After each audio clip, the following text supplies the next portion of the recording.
ఎన్నికలు జరుగుతున్నాయి, అత్యంత వేడిగా జరుగుతున్నాయి అనేది స్పష్టంగా అర్థమవుతుంది. దీనికి ప్రధాన కారణం మందకృష్ణ మాదేవ్ గారు ఇచ్చిన ముందస్తుగా అత్యుత్సాహంగా ఇచ్చిన స్టేట్మెంట్సే కారణం.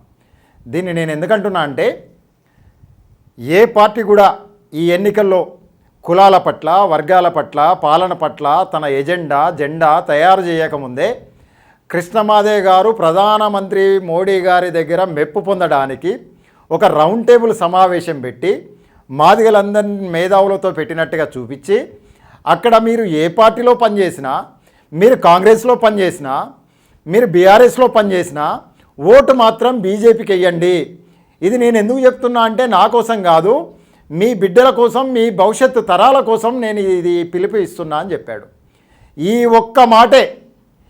ఒక్క మాటే తెలంగాణలో మాదిగలను సమాధి చేసే కాడికి అయింది. ఈ మాట నేను ఎందుకంటున్నా అంటే ఏ పార్టీ తన విధానాన్ని ప్రకటించకముందే అత్యుత్సాహంతో ఏ పార్టీలో ఉన్న మాదిగలైనా బీజేపీకి ఓటేయండి అనగానే ఇతర పార్టీలన్నీ కూడా మాదిగల ఓట్లు మాకు అవసరం లేదు మాదిగల ఓట్లు మాకు వెయ్యరంట, మాదిగల ఓట్లు మాకు వెయ్యొద్దని ఆ నాయకుడు పిలిపిస్తున్నాడు, ఆ కులం ఓట్లు మాకు వెయ్యొద్దని ఆ నాయకుడు పిలిపించినప్పుడు ఈ మాట నేను ఎందుకంటున్నా అంటే 30 ఏళ్ళుగా మాదిగ జాతి మీద ఏకైక నాయకుడిగా చలామణయింది మందకృష్ణ మాదేవ్ గారు మాత్రమే. ఆ మందకృష్ణ మాదేవ్ గారే మాదిగ ఓట్లన్నీ కూడా బీజేపీకి వెయ్యాలని పిలిపించిన తర్వాత ఇతర పార్టీలు పట్టించుకుంటాయా? ఇది ఒక ప్రశ్న అయితే, ఇక రెండోది, ఆయా పార్టీలలో ఉన్న ప్రధానంగా కాంగ్రెస్ పార్టీలో ఉన్న మాదిగలకు సూటిగా నేను ప్రశ్నిస్తున్నా, మీకు చావలేదా? మీకు ధైర్యం లేదా? మీరు మీ పార్టీ కోసం పనిచేయలేదా? మీ పార్టీ కోసం మీ కుల ఓట్ల నిర్మాణం జరగలేదా? మీ నాయకత్వంలో కాంగ్రెస్ పార్టీలో ఉన్న మాదిగలకే నేను ప్రశ్నిస్తున్నా. మీరు సంపత్ గారు కానీ ఇంకా ఇతరులు కానీ మీరు కేంద్ర స్థాయిలో మీ పార్టీలో పనిచేస్తూ మీ పార్టీలో మీరు నిర్మించుకున్న ఓట్లను బీజేపీకి వేయమన్నప్పుడు, అదే కాంగ్రెస్ పార్టీలో ఉన్న మాదిగలు సంపత్ గారు కానీ ఇంకా ఇతరులు కానీ వీళ్ళు మీ పార్టీలో ఉన్న మీరు నిర్మించుకున్న ఓట్లను, మాదిగల ఓట్లను బీజేపీకి వేయమని కుల సంఘ నాయకుడు పిలిపించిన తర్వాత ఇవి మా పార్టీలో మేము నిర్మించుకున్న ఓట్లు, మేము పార్టీ వెనుక నిలబడతాం, పార్టీ మాకు అండగా ఉంటుంది అని బహిరంగంగా గట్టిగా మీరు కౌంటర్ చేయలేని స్థితి వల్లనే ఈరోజు కాంగ్రెస్ పార్టీలో మాదిగల ఉనికి ప్రశ్నార్థకమైంది. ఈ మాట అననీకంటే ముందే మీ ఉనికే, మీ భవిష్యత్తే ప్రశ్నార్థకమైంది అనేది స్పష్టం చేస్తున్నా. మీరు కాంగ్రెస్ పార్టీలో గత 20 ఏళ్ళుగా, గత 30 ఏళ్ళుగా మాదిగల పేరు మీద చెలామణయ్యి మీ స్థితి కనీసం టిక్కెట్ల, బీఫామ్ల పరిశీలనలో కూడా మీ పేర్లు లేకుండా గల్లంతైంది. దీనికి సమాధి చేసుకున్నది, పునాది చేసుకున్నది కాంగ్రెస్ పార్టీలో ఉన్న మాదిగలే. కృష్ణ మాదిగ ఎప్పుడైతే మీరు ఏ పార్టీలో ఉన్నా ఓటు బీజేపీకి వేయమన్నప్పుడే మరి మీరు కూడా ప్రశ్నించే అవకాశం ఉంటుంది కదా, బీజేపీకి ఓటు ఎందుకు వేయాలి? దామోదర్ రాజనరసింహ కానీ, ఏఐసీసీలో పెద్ద ఎత్తున పరిచయాలు, మహారాష్ట్రకి ఇన్ఛార్జ్గా పనిచేసిన సంపత్ గారు కానీ ఇంకా ఇతర మాదిగలు కానీ ఎందుకని మరి మందకృష్ణ మాదిగ గారిని ప్రశ్నించలేకపోయారంటే లాలూచ లేకపోతే భయమా? మందకృష్ణ మాదిగ అంటే ఇది లాలూచ భయం అనము, సామాజిక అవగాహన లేని తనము. లాలూచ భయం అనేది కాదు, చైతన్యం లేని తనము. మీరు నిర్మించుకున్న ఓట్లను, మీరు తయారు చేసుకున్న ఓట్లను పార్టీ కోసం మీరు పునాదులు అయిన కదా, పార్టీ నిర్మాణంలో మీ కుల వ్యవస్థ మీద మీరు నిర్మాణమై మీ కులాన్ని కూడా పార్టీకి అండదండగా తీసుకొచ్చారు కదా, అది అసెంబ్లీ ఎన్నికల్లో స్పష్టమైంది కదా. పార్లమెంట్ ఎన్నికలు వచ్చే నాటికి మీ స్థానాలు పదిలమైనాయనా? మీకు తర్వాత మాదిగలకి ఇక్కడ అవకాశం లేకున్నా పర్వాలేదనుకునే దామోదర్ రాజనరసింహ గారి మీద కృష్ణమాదేవ్ గారు మాట్లాడితే దామోదర్ రాజనరసింహ గారు మాట్లాడరు, సంపత్ గారి మీద కృష్ణమాదేవ్ గారు మాట్లాడితే సంపత్ గారు మాట్లాడరు, కడియం శ్రీహరి గారి మీద కృష్ణమాదేవ్ గారు మాట్లాడితే కాంగ్రెస్లో ఉన్న మాదిగలు మాట్లాడరు, కడియం కావ్య గారి మీద తన కులాన్నే క్వశ్చన్ చేస్తూ కృష్ణమాదేవ్ గారు మాట్లాడితే కాంగ్రెస్లో ఉన్న మాదిగలు గాంధీ భవన్ వేదికగా మాట్లాడలేని పరిస్థితి. మాదిగ ప్రజాప్రతినిధులుగా కాంగ్రెస్ పార్టీలో ఉన్న మీరు ఇక కాంగ్రెస్ పార్టీలో మాదిగల స్థానానికి ప్రశ్నార్థకం చేసే కాడ కృష్ణమాదేవ్ కాదు, కాంగ్రెస్ పార్టీలో ఉన్న మాదిగలే కారణమవుతున్నారు అనేది స్పష్టంగా అర్థమవుతుంది. దీనికి రేవంత్ రెడ్డి ఏదో వ్యూహం చేసి కుట్రలు పన్ని మాదిగలను సమాధి చేసినారు అంటే దీన్ని నేను అంగీకరించకాడ లేను. కానీ ఎందుకంటే రేవంత్ రెడ్డి మాదిగలతో కలిసిపోయిన విధానం, రేవంత్ రెడ్డి మాదిగల ఉద్యమానికి సపోర్ట్ చేసిన విధానం, ఉద్యమంలో ఉండి దగ్గరగా మేము చూసిన వాళ్ళం కనుక స్పష్టంగా మాదిగలు అనుసరించిన విధానం వల్లనే ఒక నాయకుడేమో బీజేపీకి మాదిగల ఓట్లు అంటారు, ఒక నాయకుడేమో బీఆర్ఎస్కి అంటారు, మరో నాయకుడేమో కాంగ్రెస్ నుండి మాట్లాడరు.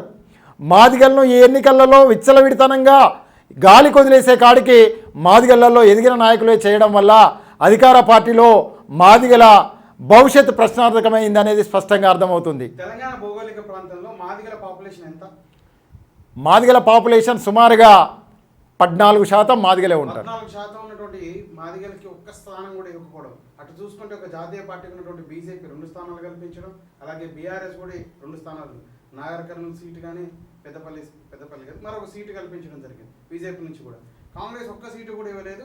మాదిగలంతా బీజేపీ వైపు, కొద్ది శాతం బీఆర్ఎస్ వైపు ఉంటారని చెప్పేసి అంటా ఉన్నారు. ఇక్కడ 2 విషయాలు మీరు గమనించాలా. కాంగ్రెస్ వ్యూహాత్మకంగా కాంగ్రెస్లో ఉన్న మాలలు చాలా స్పష్టంగా ఇది కాంగ్రెస్ కొట్టిన దెబ్బ కాదు, కాంగ్రెస్లో ఉన్న మాలలు కొట్టిన దెబ్బ అనేది స్పష్టంగా చెప్తున్నా. ఒకటి, బీజేపీ బీఆర్ఎస్ మాదిగలకు స్థానం ఇచ్చిన రిజర్వ్డ్ స్థానాలు 3కు 3 కాంగ్రెస్ కొట్టేసింది అంటే మాదిగల ఉద్యమం ఎంత గొప్పదైనా మాదిగల సమాధి పడ్డట్టే తెలంగాణ రాష్ట్రంలో. క్లియర్గా నేను చెప్పదలుచుకున్నది ఏంటంటే మాదిగలను విస్మరించినా కానీ కాంగ్రెస్ పార్టీ రిజర్వ్డ్ స్థానాల్లో గెలిచింది అంటే మాదిగలు రాజకీయంగా చైతన్యం లేరు, మాదిగల ఉద్యమం ఓటు చైతన్యంతో నిర్మాణమైంది కాదు, మాదిగలను భవిష్యత్తులో రాజకీయంగా పట్టించుకోవాల్సిన అవసరం లేదు అనే కాడికి కూడా ఈరోజు జరుగుతున్న ఎన్నికల్లో రిజర్వ్డ్ స్థానాల్లో కనుక కాంగ్రెస్ 3కు 3 గెలిస్తే ఇక బీజేపీలో ఉండే మాదిగలు, బీఆర్ఎస్లో ఉండే మాదిగలు, ఆ పార్టీలకు మద్దతు ఇచ్చే మాదిగలు, ఆ పార్టీలతో ఉద్యమ కోణంలో మద్దతు పలికే నాయకత్వం కూడా సమాధి చేయబడ్డట్టే. దీనికి ఎత్తుగడ మాలలే చేసిరు అనేది స్పష్టంగా అర్థమవుతుంది. ఈ మాట నేను ఎందుకంటున్నా అంటే కాంగ్రెస్ పార్టీలో ఉన్న మాదిగలు కనుక మాదిగల ఓట్లు కాంగ్రెస్కే అని స్పష్టంగా చూపించగలిగి ఉంటే, ఎవరో ఒక నాయకుడు ఒక పార్టీకి మద్దతు అంటే మా కులం ఓట్లు అన్నీ అటు పోవు, మాకు ఈ స్థానాల్లో ఖచ్చితంగా కావాలి అనే డిమాండ్ని ఎఫోర్ట్ను కనుక కరెక్ట్గా పెట్టుంటే కాంగ్రెస్లో కూడా మాదిగల స్థానం సుస్థిరమయ్యేది. ఇకపోతే మాటిమాటికి ఈ మాదిగల ఉద్యమమే, ఈ మాదిగల ఉద్యమ నాయకుడే మాటిమాటికి ఈ రాజకీయ జెండాలు మారుస్తున్నాడు కనుక దీని అంతేందో చూద్దామనే కుట్రకోణంలో కూడా ఏది కృష్ణమాదే గారు మాటిమాటికి రాజకీయంగా ఎత్తుగడలేస్తూ పార్టీలను ఇటు అటు చేస్తూ పార్టీలకు కొరకరాని కొయ్యగా మారుతున్నాడనో, లేకపోతే లేని పార్టీలను ఇక్కడ జీవం పోసే ప్రక్రియ చేస్తున్నాడనో, ఈయన పిలిపేందో ఈయన శక్తి ఏందో చూద్దామని కనుక కాంగ్రెస్ కనుక ఒక వ్యూహం వేస్తే రిజర్వ్డ్ స్థానాల్లో కాంగ్రెస్ కనుక గెలిస్తే కృష్ణమాదే గారు కూడా మాదిగ సమాజంలో లేరు అనే సంకేతాన్ని సమాజానికి ఇవ్వనికి కాంగ్రెస్ పార్టీ ఎత్తుగడ వేసిందని నేను భావిస్తున్నా. కాంగ్రెస్ భావిస్తూ ఉందా మాదిగల ఓట్లు కాంగ్రెస్ పార్టీకి ఓడవు, అందుకే మాల కమ్యూనిటీకి సంబంధించిన వ్యక్తులకి అవకాశాలు కల్పించిందంటే రిజర్వ్డ్ దగ్గర కాంగ్రెస్ దగ్గర అట్లా భావిస్తుందని నేను అనుకోను. ఎందుకు అంటే ఈ దేశంలో ఇందిరాగాంధీ కాలం నుండి నేటి వరకు కూడా దళితుల పట్ల, ప్రధానంగా మాదిగల పట్ల ఇంతో అంతో చిత్తశుద్ధితో ఉన్నది కాంగ్రెస్ పార్టీయే. దళితులకు భూములు లేనప్పుడు, దళితులకు నిలవనీకి నీడ లేనప్పుడు ఇందిరాగాంధీ పాలనలో ఇందిరమ్మ ఇండ్లు వచ్చినాయి, అసైన్డ్ భూములు వచ్చినాయి. తర్వాత మాదిగల ఉద్యమం వచ్చి సామాజిక న్యాయం కోరుకొని ఎస్సీ ఏబిసిడి వర్గీకరణ కావాలన్నప్పుడు ఆ వర్గీకరణ కోసం ఉషా మెహ్రా కమిషన్ వచ్చింది.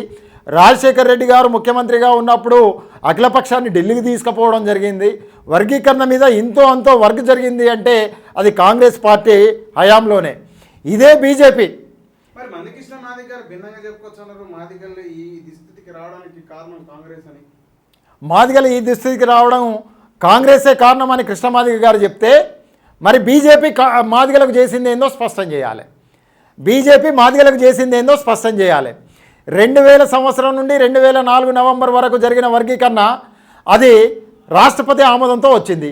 అప్పుడు కేంద్రంలో ప్రభుత్వం ఎవరు? వాజ్పేయి గారి ప్రభుత్వం. అంటే బీజేపీ ప్రభుత్వమే కదా. మరి నిజంగా మాకు న్యాయం చేయాలనుకుంటే రాష్ట్రపతి ఆమోదంతో ఎందుకు అప్పుడే పార్లమెంట్లో చట్టం తేవచ్చు కదా, తేలే. ఆ తర్వాత 10 ఏళ్ళు ప్రతిపక్షంలో ఉన్నది ఎవరు? బీజేపీ కదా. కాంగ్రెస్ పార్టీ ఒకవైపు ఉషామేర కమిషన్ వేసి అఖిలపక్షాన్ని తీసుకుపోయి కాంగ్రెస్ పార్టీ ఇంతో అంతా ముందుకు పోతున్న కాలం. ఆ కాలంలో ప్రైవేట్ బిల్లు ఏమైనా బీజేపీ తీసుకొచ్చిందా? అప్పటి ప్రభుత్వం మీద ఒత్తిడి పెట్టిందా? మాధ్యాలకు న్యాయం చేయమన్నదా? ప్రతిపక్ష హోదాలో ఉండి ప్రధానికి లేఖలు రాసిన వాళ్ళు ఎవరు? బీజేపీ వాళ్ళే కదా. మరి అధికారం వచ్చి 10 ఏళ్ళు అవుతుంది కదా, 2014 నుండి. అధికారంలోకి రానికి ముందు తిరుపతి వేదికగా ఎన్నికల ప్రచారంలో 2014లో 100 రోజుల్లో వర్గీకరణ చేస్తాం మేము అధికారంలోకి వస్తే అని అన్నది ఎవరు? బీజేపీ పార్టీ కదా. మరి 2014 నుండి ఈరోజు 2024 మరి పార్లమెంట్లో ఏమైనా చట్టం తెచ్చిర్రా? మాదిగలకు న్యాయం చేసిర్రా? ఈ ఎన్నికల్లో దక్షిణ భారతదేశంలో దళితుల ఓట్లు కావాలని ఈరోజు వర్గీకరణను ఎజెండా పెట్టుకొని కృష్ణమాదే గారిని ముందు పెట్టుకొని సుప్రీంకోర్టులో బీజేపీ కానీ, ప్రధానమంత్రి కానీ, కిషన్ రెడ్డి కానీ, కేంద్ర ప్రభుత్వం కానీ, లేదా కృష్ణమాదే గారు కానీ వేయని కేసులో ఆ కేసును సాకు చూపించి వర్గీకరణ సుప్రీంకోర్టులో చేస్తామని చెప్తున్నారు. మరి ఇదే బీజేపీ ప్రతిపక్ష హోదాలో ఉన్నప్పుడు మరి సుప్రీంకోర్టుకు పోయిందా? ఇదే బీజేపీ అధికార పక్షంలో ఉన్నప్పుడు అదే 2014లో సుప్రీంకోర్టులో ఈ కేసు ఉంది, ఇది తేలితే సుప్రీంకోర్టులో ముందుకు పోయే కాడ మేము 100 రోజుల్లో కార్యాచరణ చేస్తామని చెప్పిర్రా? పార్లమెంట్లో చట్టం చేస్తామన్నారు కదా. 2014లో మీరు ఇచ్చిన హామీ ఏంది? 2014లో మీరు ఇచ్చిన హామీ పార్లమెంట్లో ఎస్సీ వర్గీకరణకు 100 రోజుల్నే మేము పరిష్కారాన్ని ఇస్తామన్నారు కదా. మరి 100 రోజులు పోయి 10 ఏళ్ళు అయినా కానీ పరిష్కారాన్ని ఇవ్వలే. మరి మోసం చేసింది ఎవరు? బీజేపీ. ఎస్సీ రిజర్వేషన్ల వర్గీకరణ విషయంలో ఈ 20 ఏళ్ల కాలంలో చేసింది ఏందో స్పష్టం చేయాల్సిన అవసరం, ఆ మాటలనే నాయకులే చెప్పాల్సిన అవసరం ఉంది.